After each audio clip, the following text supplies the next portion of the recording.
मेरा नाम विकास है।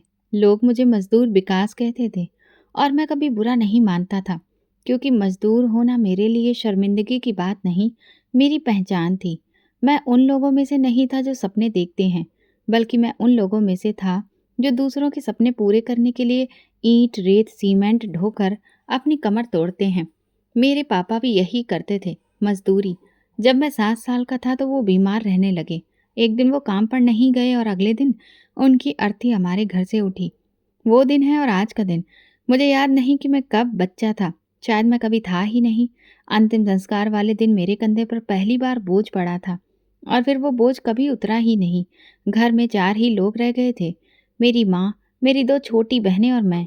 माँ ने रो रो कर आंखें सुजा ली, लेकिन ये आंसू हमारे किसी काम नहीं आए। बहनें छोटी थीं, कुछ समझ नहीं आता था कि क्या करें, कहाँ जाएं। एक दिन माँ ने मुझे गोद में बिठाया, मेरे सिर पर हाथ फेरा और कहा, अब तू ही अपनी बहनों का भाई भी है और पिता भी। बस वो दिन था। मैं स्कूल से निकल गया। मैट्रिक से पहले ही हाथ में बेलचा आ गया। दिन में मिट्टी खोदता, रात को मिट्टी की तरह बिस्तर पर गिर पड़ता। दूसरे लड़के जब अपनी किताबों की बातें करते तो मैं सोचता, काश मेरे हाथ में भी कलम होती। लेकिन मेरे हाथ में बेलचा था और जेब में एक पर्ची जिस पर ठेकेदार का फ़ोन नंबर लिखा था। माँ को कई बार बुखार हो जाता। कभी कभी तो लगता जैसे वो हमें छोड़कर चली जाएंगी, लेकिन वो जमी रही। बस यही कहती, मेरी बच्चियों के हाथ पीले होने तक मैं जिंदा रहूंगी। और मैं चुपचाप सुन लेता, क्योंकि मेरे पास कहने को कुछ नहीं था। एक दिन एक रिश्तेदार ने कहा, विकास, तुम अब जवान हो गए हो, शादी कर लो। मैंने हंसकर कहा, शादी?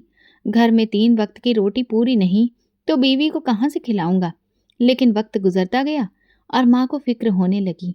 उन्होंने एक लड़की देखी, साधारण सी, चुपचाप सी, जो हमारे जैसे ही किसी गरीब घर की बेटी थी। मैंने हाँ में सिर हिला दिया, दिल से नहीं, जिम्मेदारी से। शादी हो गई, छोटा सा प्रोग्राम, कुछ साधारण कपड़े और एक नई जिंदगी की शुरुआत। बीवी बहुत सब्र वाली थी। दिन भर मेरी माँ और बहनों के साथ घर का काम करती और कभी शिकायत नहीं करती। मैं कभी कभी सोचता, ऐसी औरत मुझे कैसे मिल गई। शायद मेरे पापा की दुआएं थीं। गुजर बसर मुश्किल से होती थी। मैं इधर उधर मजदूरी करता, कभी दिहाड़ी मिलती, कभी नहीं। कई दिन खाली हाथ घर आता। माँ खामोशी से चूल्हा बंद कर देती। मेरी बीवी 2 रोटियां निकाल कर कहती, आप खा लो, मैं दोपहर में खा चुकी हूँ। मैं जानता था वो झूठ बोल रही है, लेकिन मैं चुप रहता था। मेरी बहनों की आंखों में सपने थे, लेकिन मैं उन सपनों की कीमत अदा नहीं कर सकता था। हर रोज उनकी नज़रें मुझसे सवाल करती और मैं नज़रें चुरा लेता। मुझे लगता था मैं सबका मुजरिम हूँ, हालांकि मैंने कभी कुछ गलत नहीं किया था, सिवाय गरीबी में पैदा होने के। कभी कभी रात को जब सब सो जाते, मैं चुपचाप आसमान की तरफ देखता और कहता, भगवान, मैं तुमसे कभी कुछ नहीं मांगता, लेकिन आज मांगता हूँ, बस थोड़ा सा सुकून दे दो। लेकिन चारों तरफ से सिर्फ खामोशी होती। अगले दिन फिर से मजदूरी पर निकल जाता। पत्नी को जब कभी देखता, वो घर के किसी कोने में बहनों के कपड़े सिल रही होती या माँ के पांव दबा रही होती। उसने कभी मुझसे जेवर या चूड़ी नहीं मांगी, सिर्फ एक बार कहा था, अगर भगवान हमें औलाद दे दे तो बस, फिर मुझे और कुछ नहीं चाहिए। मैंने सिर हिला दिया, जैसे उसकी बात सुन ली हो। लेकिन मेरे दिल में एक डर था, अगर भगवान ने हमें कभी औलाद नहीं दी तो क्या ये औरत फिर भी मेरे साथ रहेगी? लेकिन उसकी आंखों में जो यकीन था, वो मेरे सारे शक को चुप करा देता था। मेरे पास सपने नहीं थे, बस जिम्मेदारियां थीं। मैं खुद को दफन कर चुका था, एक ऐसे इंसान की तरह जो सांस तो ले रहा है लेकिन जिंदा नहीं है। कभी कभी मजदूरी के बाद जब तनख्वाह हाथ में आती तो मैं उसे घूर कर देखता और सोचता, क्या यही जिंदगी है, क्या यही मुकद्दर है। लेकिन मैंने हार नहीं मानी, ना अपनी माँ के लिए, ना बहनों के लिए और ना उस पत्नी के लिए जो हर रात मेरे इंतजार में दरवाजे पर बैठी होती थी और सुबह सबसे पहले मेरे कपड़े धोकर सूरज की पहली किरण में सुखाती थी। शादी को धीरे धीरे 2 साल गुजर गए। रिश्तेदारों की नजरें बदलने लगी। पहले पूछते थे, कुछ खुशखबरी है? अब कहते, कोई इलाज करवाया कि नहीं? एक दिन मोहल्ले की एक औरत ने मेरी पत्नी को ताने दे दिए, शायद तुम्हारे नसीब में माँ बनना लिखा ही नहीं है। मेरी पत्नी उस दिन रोई तो नहीं, लेकिन अगली सुबह उसने मुझसे कहा, विकास, कहीं से अच्छे डॉक्टर का पता करो, शायद इलाज से कुछ हो जाए। मैंने सिर हिला दिया। अगले हफ्ते शहर के एक मशहूर डॉक्टर के पास उसे लेकर गया। उन्होंने कुछ दवाइयाँ दी, मैंने कुछ रिपोर्ट्स वहीं पर लगवा दी। कुछ महीने गुजर गए, लेकिन कोई फर्क नहीं पड़ा। फिर किसी ने बताया एक दरबार लगता है जहाँ लोगों की प्रार्थनाएं कबूल होती हैं। हम वहाँ गए। मेरी पत्नी नंगे पांव चलकर वहाँ गई, अपना माथा दर पर टेका। जब वापस आए तो उसने कहा, ऐसा लग रहा है जैसे दिल हल्का हो गया है। मैंने बस इतना कहा, भगवान सब ठीक करेगा। फिर 4 साल बीत गए। चौथे साल में हम एक बड़े शहर के डॉक्टर के पास गए। उसने मेरी पत्नी का पूरा चेकअप किया। कई दिनों तक रिपोर्ट चलती रही। आखिर में उसने हमें अंदर बुलाकर कहा, सब कुछ ठीक है, बस कुछ वक्त की बात है। हम उम्मीद लेकर वापस आ गए, लेकिन वो वक्त जैसे ठंडे लोहे की तरह रुक गया था। बीबी हर मोहल्ले के बच्चे से प्यार करती। अगर कोई बच्चा आता तो उसके हाथ में कुछ न कुछ पकड़ा देती थी। मैंने एक बार उसे बच्चों की किताबें खरीदते हुए देखा था। मैंने पूछा, ये किसके लिए? तो वो कहने लगी, ऐसे ही, शायद काम आ जाए। छठे साल में माँ की तबीयत काफ़ी बिगड़ गई। मैं बहुत ज़्यादा व्यस्त हो गया था। डॉक्टर, दवाइयाँ, अस्पताल। इस दौरान पत्नी ने खुद ही एक डॉक्टर से इलाज शुरू करवा लिया था। जब मुझे पता चला तो मैंने गुस्से में कहा, तुम इतने लोगों से इलाज क्यों करवा रही हो? उसने बस इतना कहा, शायद किसी के हाथ में भगवान ने कोई चमत्कार रख दिया हो जो हमें हमारा बच्चा दे दे। 7वें साल में मैंने बीबी के चेहरे से वो मुस्कुराहट भी खो दी जो पहले कभी किसी छोटी सी खुशी पर आ जाती थी। वो चाय बनाती, घर साफ करती और फिर छत पर जाकर एक टक आसमान की तरफ देखती रहती। मैं अक्सर उसे नीचे से देखता और सोचता, क्या वो वहाँ किसी से बात करती है? 8वें साल में वो एक बाबा जी के पास गई जो ये कहते थे कि ताबीज से सब कुछ ठीक हो जाएगा। मैं ताबीज लाया, दीवार पर लटकाया, उनकी दी हुई पुड़िया पानी में घोल कर पिलाई। कुछ दिनों बाद मेरी पत्नी बोली, विकास, शायद मेरे नसीब में माँ बनना नहीं है। मैंने कहा, नसीब से बड़ा भगवान है, वो देगा जब वक्त आएगा। 9वें साल में मेरी बहनों की शादी की बातें होने लगीं, लेकिन लोग सवाल करते, भाई के यहाँ तो अभी इतने साल बाद भी कोई औलाद नहीं हुई। वे ऐसे रहते जैसे ये कोई बहुत बड़ा नुक्स हो। मैं इनकार में सिर हिलाता और वे वापस मुड़ जाते। एक दिन पत्नी बाजार से लौटते हुए रास्ते में रो पड़ी। एक औरत ने उससे पूछा, तुम्हारा बच्चा कहाँ है? तो वो खामोश रही। जब वो घर लौटी तो मैंने देखा कि उसकी आंखें लाल थीं। मैं कुछ कह नहीं सका, बस पानी का गिलास दिया। वो चुपचाप पीकर सो गई। 10वें साल हम दोनों में बातें कम हो गई थीं। अब वही पुराना रूटीन था, सुबह काम, शाम की खामोशी और हर रात एक सवाल जो आंखों में होता, जुबान पर नहीं आता। लेकिन एक रात कुछ बदला। मैं छत पर बैठा था, वो मेरे पास आकर बैठ गई और देर तक चुपचाप रही। फिर बोली, विकास, अगर हमारे नसीब में औलाद नहीं है तो क्या तुम कभी सोचोगे कि मेरी वजह से ये कमी है? मैंने कहा, नहीं, तुम ही मेरी पूरी दुनिया हो। वो थोड़ा सा मुस्कुराई और कहा, फिर मुझे दुआ के सहारे जीने दो, शायद कोई चमत्कार हो जाए। मैंने उसकी तरफ देखा। पहली बार लगा दुआ वाकई में एक उम्मीद होती है, दवा नहीं, लेकिन दवा से ज़्यादा ताकतवर। हमने उस रात एक साथ आसमान की तरफ देखा, जैसे हम दोनों ने पहली बार मांगा हो। एक नन्ही सी हंसी, एक छोटे से कदम की चाहत जो हमारे सन्नाटे को तोड़ दे। फिर एक सुबह थी, सब कुछ साधारण सा लग रहा था। मैं अपने काम पर जाने के लिए जूते पहन रहा था कि पत्नी ने कहा, विकास, जाते जाते जरा बाजार से कुछ चीज़ें लेते आना। मैंने चौंक कर देखा, वो थोड़ी घबराई हुई लग रही थी। मैंने पूछा, सब ठीक तो है? उसने नज़रें चुराकर कहा, हाँ, बस यूं ही तबीयत कुछ अजीब सी लग रही है। वो दिन गुजर गया। अगले दिन भी उसकी तबीयत कुछ ठीक नहीं थी। शाम को लौटा तो उसके हाथ में एक रिपोर्ट थी। मैं काम से आ रहा था, पसीने में भीगा हुआ। दरवाजे पर वो खड़ी थी, मुस्कुरा रही थी। उसने वो रिपोर्ट मेरे हाथ में पकड़ा दी। मैंने सवालिया नज़रों से उसे देखा। वो कहने लगी, तुम पापा बनने वाले हो। मेरे कानों में जैसे घंटियां बजने लगी। ज़मीन पर जैसे मेरे लिए फूल उगाए हों। मेरे पैरों के नीचे फूल थे। मैंने दोबारा से उस कागज़ को देखा, जैसे कि मुझे भरोसा ही नहीं हो रहा हो। वो हंस रही थी और मैं खामोशी से उसे देख रहा था, जैसे कोई सपना आंखों के सामने जिंदा हो गया हो। मैं उस लम्हे कुछ बोल ही नहीं पाया, बस बाहर निकला और सीधा मंदिर गया। वहां सिर झुकाया और काफ़ी देर तक हाथ जोड़े बैठा रहा। पंडित जी ने मेरे कंधे पर हाथ रखा। सब ठीक है विकास? मैं खड़ा हुआ, आंखों में आंसू थे, बस इतना कहा, भगवान ने आज मेरी सुन ली है। वापसी पर मैं सबसे पहले पत्नी के लिए फल लाया, फिर मोहल्ले के 2 बच्चों को 5-5 रुपए दिए। वो खुशी मेरे लिए किसी खजाने से कम नहीं थी। अगले दिन काम पर गया लेकिन दिल वहीं घर पर अटका रहा। दोपहर में ठेकेदार से छुट्टी मांगी। उसने वजह पूछी। मैंने कहा मैं पिता बनने वाला हूँ। वो मुस्कुराया, जेब से 500 रुपए का नोट निकाला। ये मेरी तरफ से मिठाई।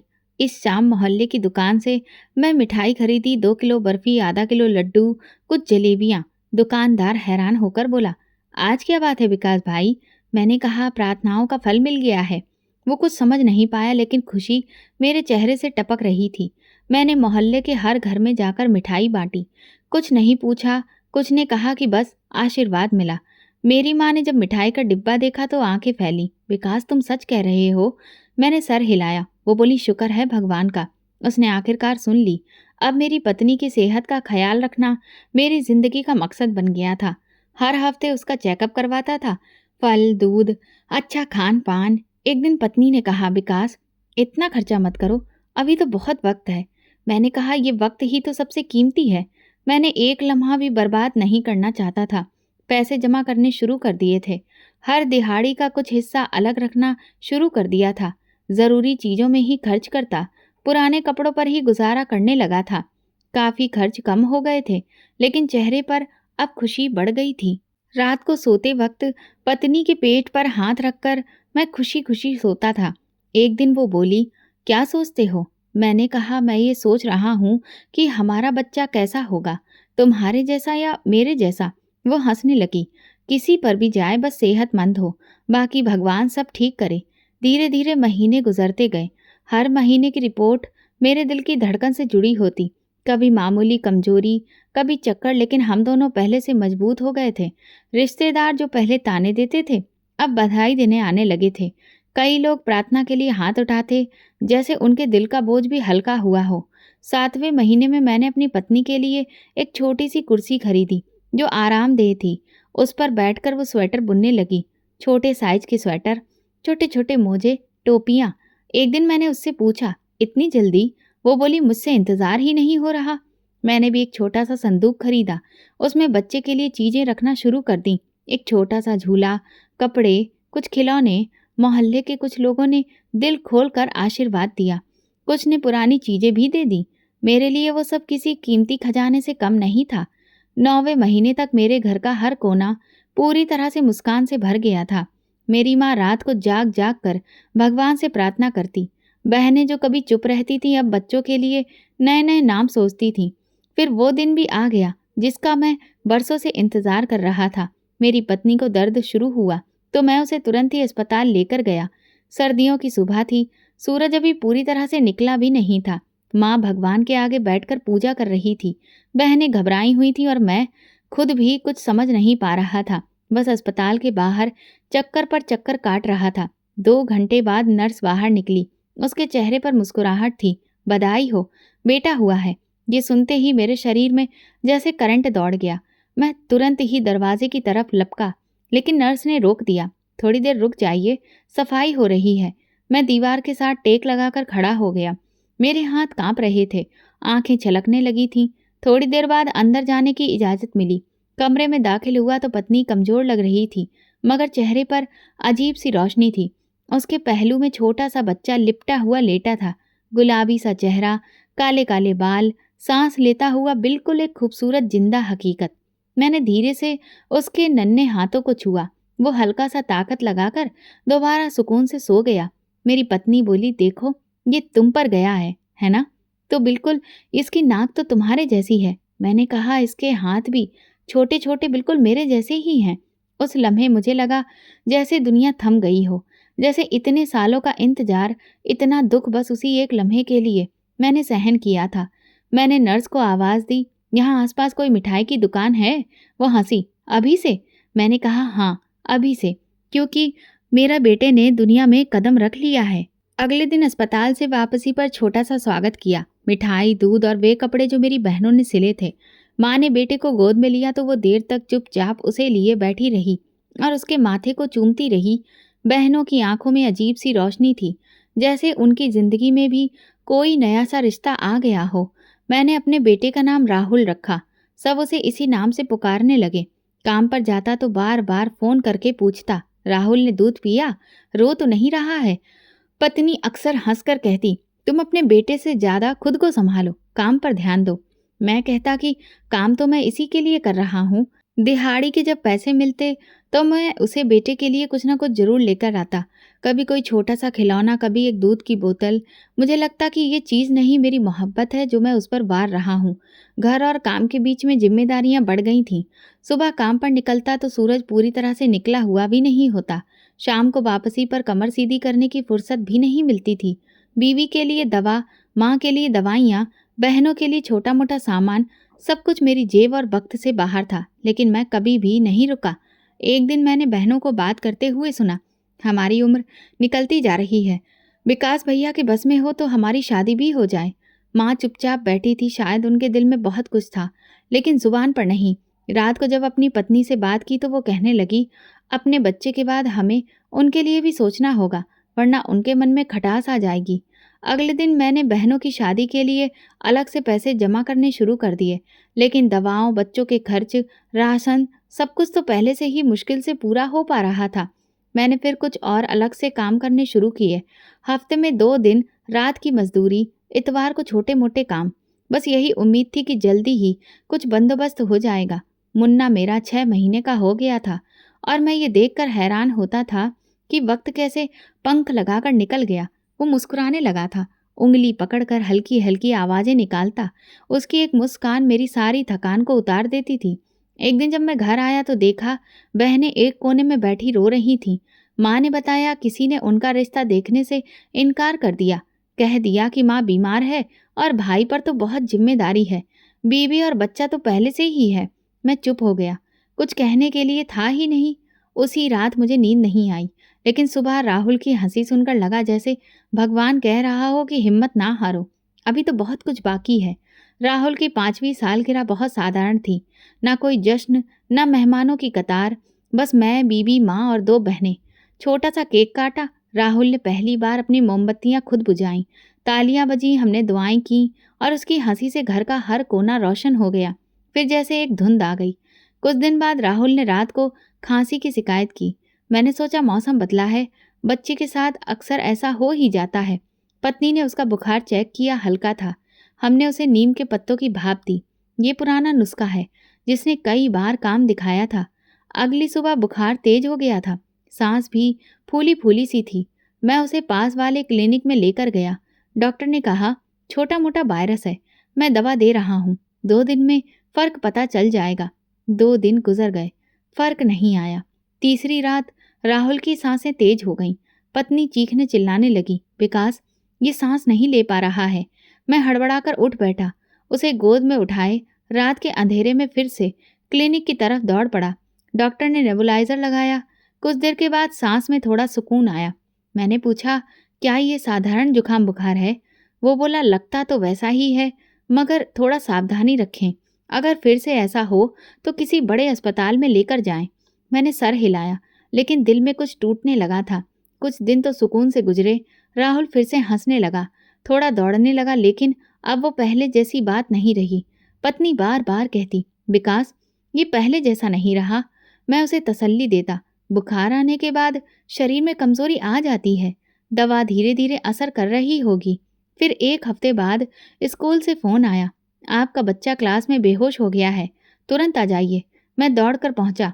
मुन्ना के चेहरे पर लालामी थी, पसीना इतना जैसे वो भाग कर आया हो। मैं उसे गोद में उठा लाया। वो आंखें आधी खोलकर कहने लगा, पापा सांस नहीं आ रही। मैं उसे सीधा अस्पताल ले गया, जो थोड़ा अच्छा था। वहाँ एक नौजवान डॉक्टर ने चेकअप किया, कुछ टेस्ट लिखे और कहा, फिलहाल सांस की नलियों में कुछ दिक्कत लग रही है, दवा दी है, कुछ दिनों में ये बेहतर हो जाएगा। मैं देर तक चुप बैठा रहा। बीवी मेरे करीब आई और राहुल को देखकर कहने लगी, ये पहले जैसा क्यों नहीं लगता? पहले तो ये हर वक्त बोलता था, खेलता था, लेकिन अब तो बस हर वक्त लेटा रहता है। मैंने अपनी पत्नी की बात का कोई जवाब नहीं दिया, बस राहुल के सिर पर हाथ रखा। वो आधी नींद में कुछ बड़बड़ा रहा था। इसके बाद मैंने हर करीबी डॉक्टर का दरवाज़ा खटखटाया। हर कोई नई दवा, नया नुस्खा देता। मैं दवाओं का थैला घर लेकर आता और हर बार पत्नी सवाल करती, क्या इस बार ये दवा काम करेगी? मैं थकने लगा था, काम पर ध्यान नहीं जाता था। मन में बस एक ही ख्याल आता, मेरे बच्चे को क्या हो रहा है? वो दिन ब दिन कमज़ोर हो रहा था। उसे गोद में उठाना पहले खेल जैसा होता था, अब बोझ लगने लगा था। उसकी टाँगें झूलने लगती थीं, बाजू पतले होते जा रहे थे। एक दिन पत्नी ने कहा, विकास, अब हमें बड़े अस्पताल में क्यों नहीं जा रहे हैं? तुम देख रहे हो कि यहाँ के इलाज से कुछ भी नहीं हो रहा। मैं खामोश रहा। जब मेरे पास इतना कुछ भी नहीं था तो प्राइवेट अस्पताल में जाने का मतलब था हजारों रुपए, और मेरे पास तो सिर्फ थोड़े पैसे थे। लेकिन अगली ही सुबह वही हुआ जिसने मेरे पैरों तले की जमीन खींच ली। राहुल को अचानक बहुत तेज बुखार आया। उसकी सांस उखड़ गई और वो इतना कमजोर हो चुका था कि सीधे बैठने की ताकत भी नहीं रही थी। पत्नी ने कपड़े बदलते हुए चिल्लाना शुरू किया, विकास, ये क्या हो रहा है? ये तो 2 कदम भी नहीं चल पा रहा। मैंने उसी वक्त फैसला किया, कुछ भी हो उसे शहर के बड़े अस्पताल लेकर जाना है। घर में मौजूद सारे पैसे समेटे, पत्नी की 2 पुरानी चूड़ियां रखीं, बहनों से माफी मांगी और बेटे को गोद में उठाकर अस्पताल की तरफ निकल पड़ा। रास्ते में राहुल की आंखें बंद होने लगीं। मैंने उसके गाल पर थपकी दी। राहुल, देखो, पापा है तुम्हारे साथ। अभी डॉक्टर आंटी तुम्हें ठीक कर देंगी। बस थोड़ा सा और सब्र कर लो। वो कमजोर सा मुस्कुराया, जैसे कि मुझे हिम्मत देने की कोशिश कर रहा हो। शहर अभी दूर था, लेकिन मेरे दिल में बस एक ही प्रार्थना थी, बस अस्पताल पहुंचने तक वो जागता रहे। शहर के अस्पताल पहुंचते पहुंचते शाम हो चुकी थी। राहुल का शरीर पसीने से भीगा हुआ था। सांस इतनी तेज थी जैसे हर सांस किसी पत्थर को उठाकर ला रही हो। पत्नी की गोद में वो बेसुध सा पड़ा था और मेरी नजरें गेट पर लगी थीं, जहां अंदर जाने की इजाजत एक रजिस्ट्रेशन और रकम से जुड़ी हुई थी। मुख्य गेट पर पहुंचे तो वहां कागजात भरवाए गए। डॉक्टर को दिखाया गया। नर्स तुरंत राहुल को इमरजेंसी रूम में लेकर गई। हम दोनों बाहर बैठे थे। सांसें रुकी हुई थीं। दिल तो जैसे हाथ में आ गया था। कुछ देर बाद डॉक्टर बाहर आया। उसका चेहरा गंभीर था। वो बोला, हमने उसका चेकअप कर लिया है। तुरंत ही उसे एडमिट कराना होगा। दिल के बॉल्व में रुकावट है। तुरंत ऑपरेशन करना होगा। मेरी पत्नी ने डॉक्टर का बाजू पकड़कर पूछा, क्या वो बच जाएगा? डॉक्टर ने पलकों को झुकाते हुए कहा, अगर वक्त पर इलाज हो गया तो हाँ, लेकिन देर हुई तो फिर हम कुछ नहीं कह सकते। डॉक्टर ने एक कागज पर रकम लिखकर दे दी, साथ में फार्मेसी की पर्ची भी। मैंने पर्ची को हाथ में लिया और उसे देखा, जैसे कि वो कोई बारूद हो। आंखें बार बार उस रकम को देख रही थीं, जो मेरी साल भर की कमाई से भी ज्यादा थी। बीवी ने पूछा, क्या लिखा है? मैंने पर्ची छुपा ली। कुछ दवाई लेनी है, तुम बैठो, मैं लेकर आता हूँ। मैं अस्पताल से निकला तो रास्ता धुंधला हो रहा था। सड़क पर गाड़ियां अपनी रफ्तार से चल रही थीं। लोग अपनी दौड़ में व्यस्त थे और मैं एक ऐसी दौड़ में था जिसका अंजाम नजर नहीं आ रहा था। सबसे पहले अपने ठेकेदार के पास गया। उसने सुनकर अफसोस जताया, विकास, तुम तो जानते हो कि इस महीने तनख्वाह रुकी हुई है। मैं खुद उधार में चल रहा हूँ। मैं खामोशी से उठा। बाजार में जानने वाले दुकानदार के पास गया। वो पुराना जानने वाला था, कई बार सामान उधार दिया था। इस बार बोला, विकास भाई, दिल तो कहता है कि मदद करूं, लेकिन पिछली बार भी रकम लौटाने में तुम्हें 6 महीने लग गए थे। मैंने एक आह भरी, इस बार बच्चा मर जाएगा। तब भी क्या 6 महीने काफी होंगे? उसने नजरें झुका ली, लेकिन रकम नहीं थी। इसके बाद कई गलियों में कई दरवाजों पर दस्तक दी। एक ने कहा, मेरे बच्चे भी बीमार हैं। दूसरे ने कहा, पापा की दवाइयां लानी पड़ती हैं। कोई दरवाजा उम्मीद नहीं बन सका। पत्नी का फोन आया, विकास, डॉक्टर पूछ रहे हैं कि पैसों का क्या बंदोबस्त है। मैंने कहा, मैं रास्ते में हूँ, कुछ ना कुछ हो जाएगा। एक लम्हे को मैं रुका और सोचा, क्या किसी रिश्तेदार के पास जाऊं? लेकिन वही लोग जिन्होंने बहन के रिश्तों से भी इनकार कर दिया, वे पैसे क्यों देंगे? फिर भी मैं गया। मामा के घर पहुंचा। घंटी बजाई, दरवाजा खुला। उन्होंने सुना, अफसोस जताया, ये सब भगवान की मर्जी है, प्रार्थना करो, सब ठीक हो जाएगा। मैंने कहा, प्रार्थना के साथ साथ दवा भी चाहिए, लेकिन उसके लिए रकम नहीं है। वो बोले, मेरी बेटी की शादी है, खर्चा बहुत हो रहा है। मैंने हल्की सी हंसी हंसी तो मेरा बेटा शायद नसीब में नहीं था। वो चुप हो गए। मैं दरवाजे से पलट गया। अब जो बची थी वो थी माँ। फोन मिलाया, माँ, जेवर या सामान रख दो किसी के पास, रकम की ज़रूरत है। तभी आवाज़ आई, बेटे, तेरे बाप के ज़माने की कुछ चीज़ें हैं, देखती हूँ, शायद कुछ काम आ जाए। मैं देर रात तक भागता रहा। जो थोड़े बहुत पैसे जुटाए उनसे दवाइयाँ खरीदी। अस्पताल पहुंचा, नर्स बोली, सर कल तक रकम जमा हो जानी चाहिए। पत्नी ने कुछ पूछा नहीं, सिर्फ बेटे के सिर पर हाथ फेरती रही। उसकी सांसें पहले की तरह ही भरी हुई थीं, जैसे हर लम्हा खुद को किसी कैद से छुड़वाना चाहता हो। मैं चुप बैठा रहा। सुबह सूरज निकला। मैं समझ चुका था अब सिर्फ एक चमत्कार ही मेरे बेटे को बचा सकता है, या कोई ऐसा हाथ जो बिना सवाल के थामा जाए। और वो हाथ अभी तक कहीं नजर नहीं आया था। रात के आखिरी पहर तक मैं अस्पताल की गैलरी में बेमकसद चलता रहा। डॉक्टर की बातें मन में गूंज रही थीं। कल सुबह तक रकम नहीं पहुंची तो हम कुछ भी नहीं कर पाएंगे। पत्नी एक कोने में बैठी थी, बेटे का सिर गोद में रखा हुआ, और मैं एक ऐसी जंग में था जिसका हथियार मेरे हाथ में नहीं था। सुबह होने को थी। रोशनी ने अंधेरे को धकेलना शुरू किया तो दिल में कुछ और डूबने लगा। मैंने खुद को कमरे से बाहर निकाला, पार्किंग में जाकर बेंच पर बैठ गया। ठंडी हवाएं चेहरे को छू रही थीं। तभी याद आया, घर में पापा का एक पुराना हथियार पड़ा है। कभी वो हिफाजत के लिए रखा था, अब जरूरत कुछ और थी। पत्नी को बताया, मैं पैसों का बंदोबस्त करने जा रहा हूँ, तुम फिक्र मत करो। वो कुछ ना बोली। शायद वो भी किसी चमत्कार की उम्मीद छोड़ चुकी थी। मैं ऑटो में बैठा और सीधा गांव गया। स्टोर रूम में पहुंचा, लकड़ी की पुरानी अलमारी खोली, कपड़ों के नीचे लिपटी हुई चीज निकाली, हाथ में पकड़ी तो हथेली कांप गई। पापा की आवाज कानों में गूंजी, ये सिर्फ जरूरत पड़ने पर ही उठाना, वरना ये चीज कभी जिंदगी बचाती नहीं, बिगाड़ देती है। मैंने आंखें बंद की, खुद को समझाया, पापा अब ये वक्त जरूरत से भी आगे जा चुका है। मैंने उसे कपड़े में लपेटकर जेब में रखा और शहर की तरफ निकल गया। सड़क की शुरुआती रास्ते पर आकर मैं सड़क किनारे रुक गया। मंदिर से आरती की आवाजें आ रही थीं, लोग आ जा रहे थे, लेकिन मैं सड़क किनारे खड़ा अपनी किस्मत का हिसाब किताब कर रहा था। आती जाती गाड़ियों को देखता रहा, जैसे किसी इशारे का इंतजार हो। कुछ देर बाद एक सफेद गाड़ी आती दिखाई दी, जिसकी रफ्तार हल्की थी। अंदर एक औरत और एक ड्राइवर था। मैंने हाथ दिया, गाड़ी रुक गई। ड्राइवर ने शीशा नीचे किया, जी भाई साहब, लिफ्ट चाहिए, बहुत इमरजेंसी है। ड्राइवर कुछ कहने ही वाला था कि पीछे बैठी औरत ने कहा, बेचारे को बिठा लो, पता नहीं कितनी मजबूरी है। मैं फ्रंट सीट पर बैठ गया। गाड़ी चलने लगी। मैं चुपचाप बैठा रहा। थोड़ी दूर जाकर मैंने धीरे से जेब से पिस्तौल निकाली और सीधा ड्राइवर की तरफ की। गाड़ी रोको। ड्राइवर ने घबराकर ब्रेक लगा दिए। औरत चिल्लाई, क्या कर रहे हो भाई? मैं पीछे पलटकर बोला, जो कुछ भी तुम्हारे पास है सब निकालो, जेबर, पैसे, जो भी हो, जल्दी करो। औरत ने हाथ जोड़ लिए। भगवान का वास्ता है, मेरे पास कुछ भी नहीं है। ये सारे पैसे मेरी बेटी के इलाज के लिए हैं। उसके दिमाग में चोट लगी है, मैं अभी अस्पताल ही जा रही हूँ। मैंने कठोर लहजे में कहा, मुझे कोई फर्क नहीं पड़ता कि तुम्हारे साथ क्या हो रहा है। मेरा बेटा भी इस वक्त अस्पताल में है और उसके दिल के बॉल्ब बंद हो चुके हैं, वो मर रहा है। औरत की आवाज़ कांपने लगी। मैंने सब कुछ बेचकर ये पैसे जमा किए हैं। अगर मैं वक्त पर नहीं पहुंची तो मेरी बेटी नहीं बचेगी। प्लीज़ हम पर रहम करो। मैं गरज कर उसकी तरफ बोला, बस बहुत सुन लिया, ब्रीफ केस दो। ड्राइवर कुछ कहने को हुआ तो मैं चिल्लाकर बोला, अगर तुम बोले तो तुम्हें यहीं ख़त्म कर दूंगा। मैं पीछे मुड़कर एक बार भी नहीं देखा। बंदूक की नोक पर एक बाइक वाले के पीछे बैठा और पूरी रफ्तार से उससे बाइक दौड़ाने को बोल दिया। बीच रास्ते से उतरकर मैं तेजी से अस्पताल की ओर दौड़ गया। उस पल मुझे कुछ भी सुनाई नहीं दे रहा था, बस दिल में एक ही बात गूंज रही थी, मेरा राहुल बच जाए, मेरा बेटा बच जाए।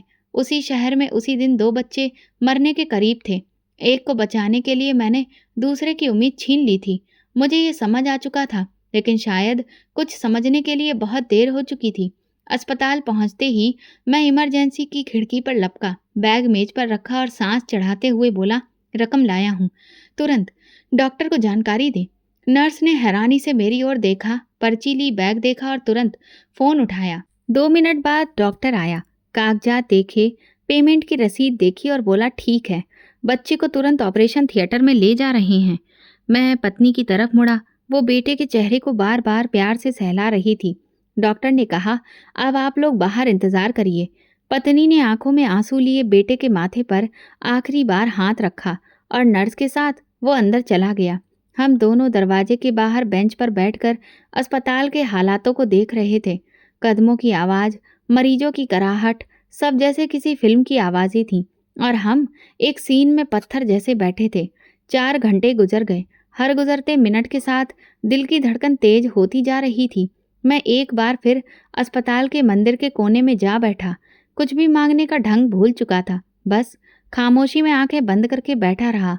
फिर अचानक एक नर्स ने आवाज़ दी, विकास जी, डॉक्टर साहब बुला रहे हैं।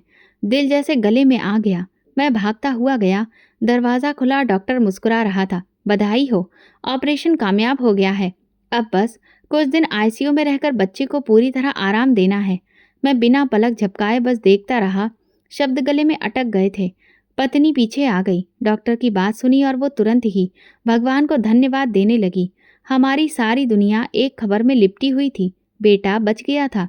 अगले कुछ घंटे मैं कमरे के बाहर लोगों से मिलता रहा, पत्नी को तसल्ली देता रहा और भगवान का शुक्रिया अदा करता रहा। दिल चाहता था कुछ ऐसा करूं कि ये खुशी किसी और को भी मिल जाए। दोपहर में अस्पताल के पास की मिठाई की दुकान से 5 किलो मिठाई ली। वापसी में रास्ते में हर राहगीर को आवाज़ दी, मिठाई लीजिए, मेरा बेटा बच गया है, दुआएं दीजिए। डॉक्टर से नर्स, सफाई वाला, गार्ड, सबको मिठाई दी। अस्पताल के वार्ड में कुछ मरीजों के तीमारदारों को भी दी।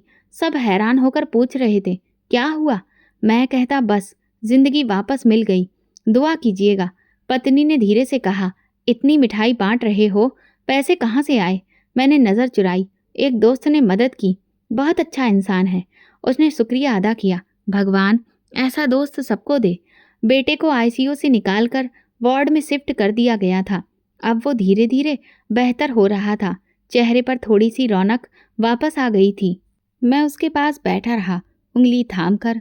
वो सोया हुआ था। पत्नी के चेहरे पर एक अजीब सी तसल्ली थी, जैसे उसने वो सब कुछ पा लिया हो जो अरसे से मांग रही थी। रात को मैं अस्पताल के वार्ड में जा बैठा। अंधेरा फैल चुका था, लेकिन मेरे दिल में रोशनी थी। कुछ देर आंखें बंद की, लेकिन अचानक एक बात मन में गूंजने लगी, मेरी बेटी मर जाएगी, प्लीज़ मेरे पैसे वापस कर दो। दिल में हलचल सी हुई, लेकिन मैंने ये ख्याल झटक दिया। खुद को समझाया, तुमने जो किया वो बस मजबूरी में किया था। तुम कोई चोर नहीं, एक बाप हो। अगर तुम ऐसा नहीं करते तो तुम्हारा बेटा मर जाता। लेकिन अंदर कोई था जो बार बार कहता, क्या एक जान बचाने के लिए दूसरी जान को छीनना जरूरी था? 2 दिन हो चुके थे। बेटा वार्ड में था, सांस नॉर्मल और चेहरे पर सुकून, और पत्नी की आंखों में वो चमक थी जो सिर्फ एक माँ महसूस कर सकती है। मैं रोज़ाना जल्दी अस्पताल पहुंचता, नर्सों से रिपोर्ट्स लेता, दवा चेक करता और कभी कभी दूसरे वार्ड के बच्चों के लिए खिलौने या मिठाई लेकर जाता था। मैं वो सब कुछ कर रहा था जो एक शुक्रगुजार बाप करता है। इस शाम मैं निचली मंजिल पर दवा लेने गया। वापसी पर राहदारी से गुजरते हुए एक तरफ कुछ शोर सुनाई दिया। दवा खाने के बाहर एक औरत की रोती हुई आवाज़ गूंज रही थी। वहाँ भीड़ लगी हुई थी। मैंने देखा तो एक तरफ रुक गया। कुछ अस्पताल का स्टाफ, कुछ मरीजों की तीमारदार, और बीच में वो औरत हाथ आसमान की तरफ उठाकर बद्दुआएं दे रही थी। जिसने मेरी बेटी के इलाज के पैसे लूटे, भगवान करे वो अपनी औलाद को तड़पते हुए देखे। भगवान करे कि वो कभी भी चैन से सो न सके। मैं उसकी आवाज़ सुन रहा था और पहचान गया। कदम पीछे हटाने चाहे, लेकिन ऐसा लगा कि जैसे पैर जमीन से जुड़ गए हैं। मैं दूसरी तरफ मुड़कर उसका चेहरा देखने की हिम्मत नहीं कर सका, लेकिन आवाज़ साफ थी। मेरी बेटी बस एक ऑपरेशन की दूरी पर थी, लेकिन मैं वक्त पर नहीं पहुंच सकी। खून बहुत बह चुका था। दिमाग की चोट ने उसे लील लिया। एक औरत ने पूछा, आपने डॉक्टर को फ़ोन नहीं किया था क्या? वो औरत बोली, क्या बताती, मेरे पास पैसे नहीं थे। जिसके लिए सब बेचा था वो भी छीन लिए गए। मेरे कान सुन रहे थे, लेकिन दिल इनकार कर रहा था। पसीना माथे पर आ गया। मैं चुपचाप रुख मोड़ने की कोशिश करने लगा, मगर भीड़ में एक नज़र मेरे चेहरे पर पड़ गई। एक उम्रदराज आदमी ने मुझे देखा और एक लम्हे को ठहर गया। फिर उसने अपना सिर झुका लिया, जैसे कुछ पहचान लिया हो, लेकिन खामोशी ओढ़ ली। मैं तेजी से वार्ड की तरफ पलटा। कमरे के दरवाजे पर पहुंचा। सांस चल रही थी। पत्नी ने दरवाज़ा खोला, क्या हुआ, दवा नहीं मिली? मैंने हाँ में सिर हिलाया और अंदर आ गया। बेटा सो रहा था। उसके माथे पर हाथ फेरा, उसकी सांस महसूस की। पत्नी ने बात बदलते हुए कहा, आज वो नर्स बहुत दुआएं दे रही थी कि कितने कम दिनों में बेटे की हालत संभल गई है। मैंने सिर झुकाकर बस इतना कहा, दुआएं? हाँ, शायद किसी की दुआओं ने बचा लिया। लेकिन अंदर की आवाज़ साफ थी, या शायद किसी की बद्दुआओं के बदले तुमने बचा लिया। अगली सुबह मैंने पत्नी से कहा, मैं थोड़ी देर के लिए बाहर जा रहा हूँ, तुम बच्चे का ध्यान रखना। वो बोली, कहाँ जा रहे हो? मैंने जवाब दिया, बस थोड़ा सांस लेने बाहर जा रहा हूँ। मैं दोबारा दवा खाने के दरवाजे पर पहुंचा। औरत अभी भी वहीं थी, दीवार से लगी बैठी, आंखों के सूखे आंसू, चेहरा पीला पड़ा। उसके पास वही शख्स बैठा था जो कल मुझे देख चुका था। मैं थोड़ा दूरी पर रुक गया, कांपते कदमों से आगे बढ़ा, लेकिन इतना करीब नहीं गया कि वो मुझे पहचान सके। उसकी आवाज़ अब धीमी थी, मगर शब्द मेरे दिल में छुरी की तरह उतरते थे। मेरी बेटी सिर्फ 9 साल की थी, जिंदगी से भरपूर, सिर्फ एक मौका चाहिए था, लेकिन किसी ने उसे वो भी छीन लिया। उसके पति ने नरमी से कहा, बस करो, जो होना था वो हो गया, अब सब्र करना है। वो रो पड़ी, सब्र कैसे करूं? जिसने हमें लूटा, क्या उसे कभी अपने किए पर शर्मिंदगी होगी? मेरा दिल दहल गया। मैं वहां से हट गया। अस्पताल के पिछले हिस्से में जाकर दीवार से टेक लगा ली। मेरी सांसें फट रही थीं और ज़मीर एक एक लम्हा याद दिला रहा था, वो ठीक है। वो ब्रीफकेस, वो आंखों की प्रार्थना और मेरी बेबसी। मैंने खुद से सवाल किया, क्या मैंने अपने राहुल को बचा लिया, या फिर एक माँ से उसका बच्चा छीन कर अपनी औलाद को खरीद लिया? कुछ देर वहीं बैठा रहा, फिर मैंने जेब से वो पर्ची निकाली जो डॉक्टर ने ऑपरेशन से पहले दी थी। उस पर लिखा था, जिंदगी बचाने के लिए फौरन पैसों की ज़रूरत है। और मेरे दिल में एक आवाज़ गूंजी, कभी कभी किसी की ज़िंदगी बचाने के लिए जो रास्ता हम चुनते हैं, वही किसी और की ज़िंदगी को छीन लेता है। उस दिन अस्पताल से घर वापसी पर मैं बदला हुआ था। राहुल अभी भी मेरी आंखों का तारा था, लेकिन अब उसकी हर सांस मुझे याद दिलाती थी कि एक और बच्ची आज इस सांस से महरूम है। मैंने उसी रात फैसला कर लिया था और अब उस औरत का सामना बहुत मुश्किल हो गया था। मुन्ने को वार्ड में 3 दिन हो चुके थे और वो हल्की आवाज़ में बातें भी करने लगा था। बीबी के चेहरे पर सुकून था। माँ ने दुआएं दी और बहनें हर थोड़ी देर में फ़ोन पर हाल पूछती थीं। लेकिन मेरे दिल में अभी भी एक खिंचाव था, जैसे सब कुछ ठीक होकर भी कुछ बाकी हो। डॉक्टर ने कहा, अभी 3 दिन और रखना पड़ेगा, बच्चा कमज़ोर है, इन्फेक्शन का खतरा है। मैंने इस बात पर सर हिलाया, लेकिन अंदर एक और सोच चल रही थी। मेरी जेब खाली हो चुकी थी। दवा की आखिरी पर्ची मैंने पुराने जानने वाले से पैसे लेकर पूरी की थी। अगली सुबह जब डॉक्टर राउंड पर आए, मैंने पूछा, अगर हम बच्चे को घर लेकर जाना चाहें, दवा वक्त पर देते रहें तो कोई दिक्कत तो नहीं है? डॉक्टर ने आंखें सिकोड़ी। दिक्कत तो है, लेकिन अगर आप जिद करेंगे तो हम कुछ हिदायत दे देंगे, बाकी जिम्मेदारी आपकी होगी। बीवी हैरान हुई, इतनी जल्दी? अभी तो आप खुद ही कह रहे थे कि बच्चा कमज़ोर है। घर का माहौल अच्छा होगा, बच्चे को आराम मिलेगा और हमें भी कुछ राहत की सांस मिलेगी। मैंने कहा। शाम को सारी कागजी कार्रवाई पूरी की, दवा की लिस्ट बनवाई, पत्नी को साधारण सा कपड़ा दिया कि वो बच्चे को उड़ा दे। नर्स ने सवालिया नज़रों से देखा, लेकिन मैंने बस इतना कहा, अभी फ़िलहाल मजबूरी है, लेकिन वापस आएंगे। रात को 9 बजे हम बाइक पर थे। पत्नी पीछे बच्चे को हाथ में थामे बैठी हुई थी। मैं सड़क पर नज़रें जमाए तेज हवा के शोर में अपने ही दिल की आवाज़ों से लड़ रहा था। घर पहुंचे तो सब हैरान थे। माँ ने कहा, इतनी जल्दी? मैंने कहा, डॉक्टर ने कहा है कि घर का माहौल अच्छा रहेगा, हम दवा वक्त पर देते रहेंगे। बेटा खामोश था, थका हुआ था, लेकिन होश में। बहनों ने उसके लिए बिस्तर बिछाया, बीवी ने दूध गर्म किया, दवा दी और फिर रात को सब सोने चले गए। रात के एक पहर में अचानक बेटे की सांसें तेज होने लगी। वो हड़बड़ाकर उठ बैठा, सीने पर हाथ रखकर, और हल्के से एक दबी चीख निकाली, पापा, सांस सांस नहीं आ रही। पत्नी ने घबराकर मुझे जगाया, विकास, फिर वैसा ही हो रहा है। मैंने उसे गोद में उठाया, उसका शरीर तप रहा था, सांस उखड़ रही थी। मैंने पत्नी से कहा, चलो अभी अस्पताल चलना होगा। माँ पीछे से बोली, क्या हुआ विकास? मैंने बस इतना कहा, बेटा दोबारा बीमार हो गया है, अस्पताल वापस जाना है।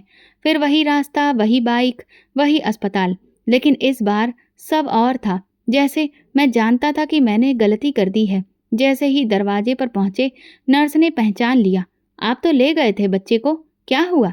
मैंने कहा, तबीयत बिगड़ गई है, सांस नहीं ले पा रहा है। बेटे को दोबारा आईसीयू में अंदर ले लिया गया। डॉक्टर ने दरवाज़ा बंद किया। मैं और मेरी पत्नी बाहर बेंच पर बैठ गए। उसके होंठ कांप रहे थे, आंखों में वही डर जो पिछले हफ्ते था। उसने सवाल किया, विकास, तुम क्यों उसे वापस लेकर आ गए थे? मैंने तो मना किया था ना। मैंने उससे कहा, मेरे पास अब और पैसे नहीं थे, इसीलिए एडमिट रखना मुमकिन नहीं था। मेरी पत्नी ने मेरे बाजू को झंझोड़ा, तो तुमने उसकी जान के बदले पैसे बचाए हैं, अगर उसे कुछ हो गया तो? मैं चुप रहा। दिल में सिर्फ एक बात थी, क्या मेरी जल्दबाजी ने वो सब बर्बाद कर दिया जो हमने बचाया था? कुछ देर बाद डॉक्टर बाहर आया। उसका चेहरा गंभीर था। बच्चे को इन्फेक्शन हो गया है, सांस की नली में फिर से वही दिक्कत हो गई है। हमें उसे दोबारा ट्रीटमेंट देना पड़ेगा। ऑपरेशन तो कामयाब हो गया था, लेकिन आप उसे वक्त से पहले ही ले गए। ये बहुत बड़ी गलती थी। मैंने धीरे से पूछा, अब क्या होगा? डॉक्टर ने जवाब दिया, अब हम पूरी कोशिश कर रहे हैं, लेकिन अगले 24 घंटे बहुत खास हैं। पत्नी जमीन पर बैठ गई, हाथ में पल्लू लेकर मुंह पर रखा और फपक फपक कर रोने लगी। मैंने बस इतना कहा, ये सब मेरी गलती है। अस्पताल की वो रात जैसे खत्म ही नहीं हो रही थी। पत्नी बेटे के दरवाजे के बाहर बैठी थी, चुपचाप पत्थर बनी हुई। मैंने कई बार हिम्मत की कि कुछ बोलूं, लेकिन शब्द मेरे अंदर कहीं दब गए थे। डॉक्टर ने कह दिया था कि हालत नाजुक है और दुआ के सिवा अब कुछ भी नहीं बचा था। कमरे से बाहर आया तो बेमकसद चल रहा था। नर्सों की कदमों की आवाज़ें, इमरजेंसी की घंटियां, स्टाफ की आवाज़ें, सब कुछ एक नज़ारे में था। सामने सिर्फ एक चेहरा बार बार आ रहा था, उस औरत का जो दवा खाने के बाहर अपनी बेटी की मौत पर बद्दुआ दे रही थी। सुबह मैंने फैसला कर लिया था। मैं अस्पताल के मरीज के नाम से फाइल निकलवाई और पता भी पता कर लिया, जो कि अस्पताल से बस कुछ ही दूरी पर था। मैंने अपनी पत्नी को कुछ भी नहीं बताया, बस इतना कहा कि मैं डॉक्टर के पास जा रहा हूँ, तुम बस बेटे का ख्याल रखना। बस्ती में पहुंचा तो वहाँ हवा खामोश थी। गली के आखिरी में छोटा सा ऐसा घर था जहाँ बाहर जूते बिखरे हुए थे। अंदर से रोने की दबी दबी आवाज़ आ रही थी। दरवाजे पर 3 बार दस्तक दी। कुछ देर बाद एक आदमी दरवाजे पर आया, जिसके चेहरे पर चोटों के निशान थे। जी, कौन? मैंने झिझकते हुए कहा, मुझे बात करनी है आपकी पत्नी से। मैं वही हूँ जिसने उस दिन पैसे छीने थे। चेहरे पर हैरत, फिर पहचान, फिर गुस्सा उभरा। उसने एक कदम पीछे लिया, शायद अंदर आवाज़ देने के लिए। मैं जल्दी से बोला, मैं यहाँ माफ़ी मांगने आया हूँ। इससे पहले कि वो कुछ बोलता, वही औरत पीछे से आ गई, आंखें लाल और चेहरा बेजान। जैसे ही उसने मेरी आवाज़ सुनी, झपट कर मेरे गिरेबान को पकड़ लिया। तू था वो, तू था जिसने मेरी बेटी की जान ले ली। मैंने अपने दोनों हाथ जोड़ लिए। हाँ, मैं ही था, पर मैं मजबूर था। मेरा बेटा मर रहा था। मैंने गलत किया, लेकिन आपका दुख देखकर मेरे अंदर सब कुछ खत्म हो चुका है। वो दहाड़ मार मार कर रोने लगी। मेरी बच्ची सिर्फ 9 साल की थी। तुमने मुझे उससे छीन लिया। उसके लिए मैंने सब कुछ बेचा था। क्या वो तुम्हारी मजबूरी से कम थी?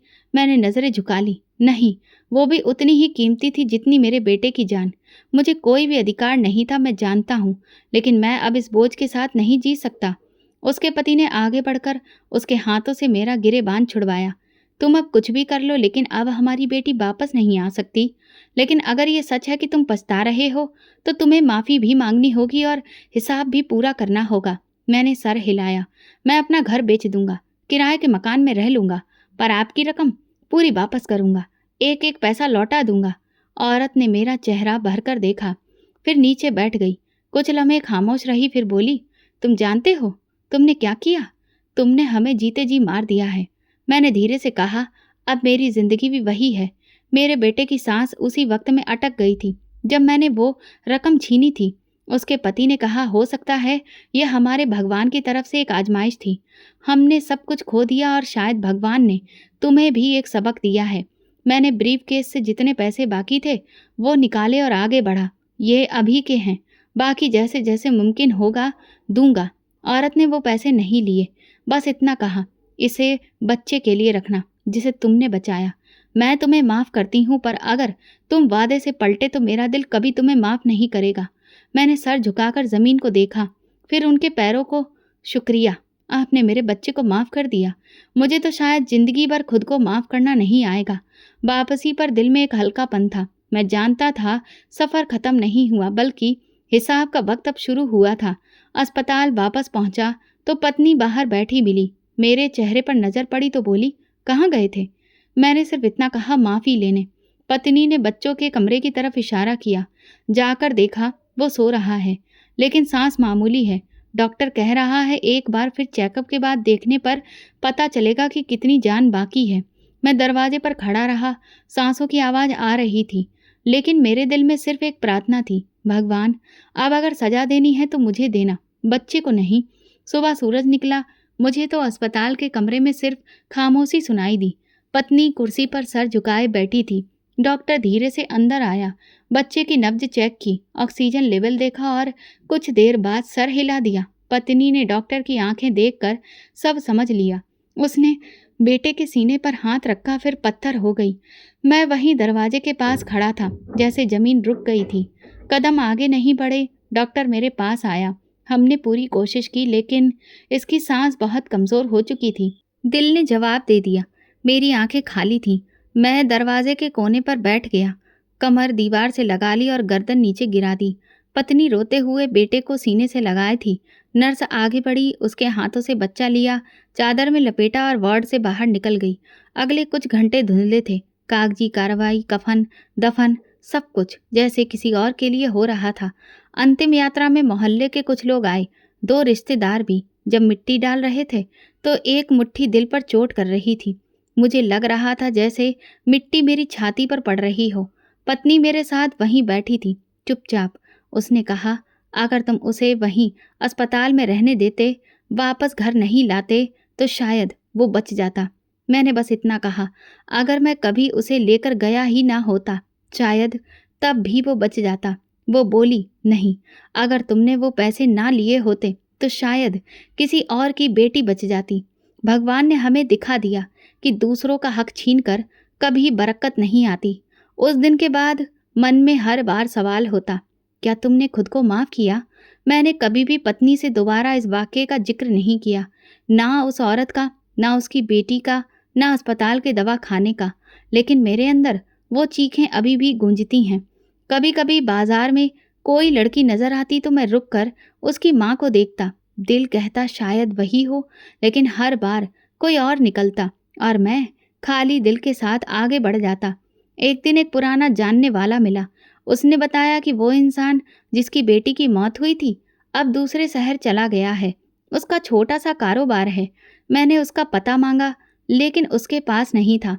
तब से अब तक हर दूसरे महीने मैं उस शहर जाता हूँ, उसे बाजारों में ढूंढता हूँ, अस्पतालों में पूछता हूँ, कभी इस उम्मीद पर कि कोई निशान मिल जाए।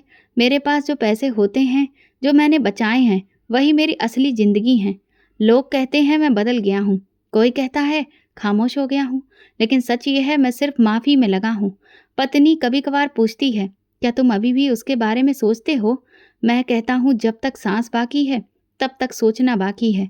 और आज जब आप ये कहानी सुन रहे हैं, तो ये सिर्फ मेरी कहानी नहीं, ये मेरे ज़मीर की आवाज़ है। भगवान ने मुझे माफ़ कर दिया या नहीं, मैं ये नहीं जानता, लेकिन मैं तब तक चैन से नहीं सो सकूंगा जब तक उसका हक वापस नहीं कर दूं। अपने फ़ायदे के लिए किसी मजलूम का हक छीनना कभी सुकून नहीं दे सकता। तो दोस्तों, अगर आपको हमारी कहानी पसंद आई हो तो कमेंट करके ज़रूर बताएं। वीडियो को लाइक करें और ज़्यादा से ज़्यादा शेयर करें। अगर आप चैनल पर नए हैं तो सब्सक्राइब ज़रूर करें और नोटिफिकेशन बेल दबाएं, ताकि अगली अपडेट सबसे पहले आपको मिले। धन्यवाद।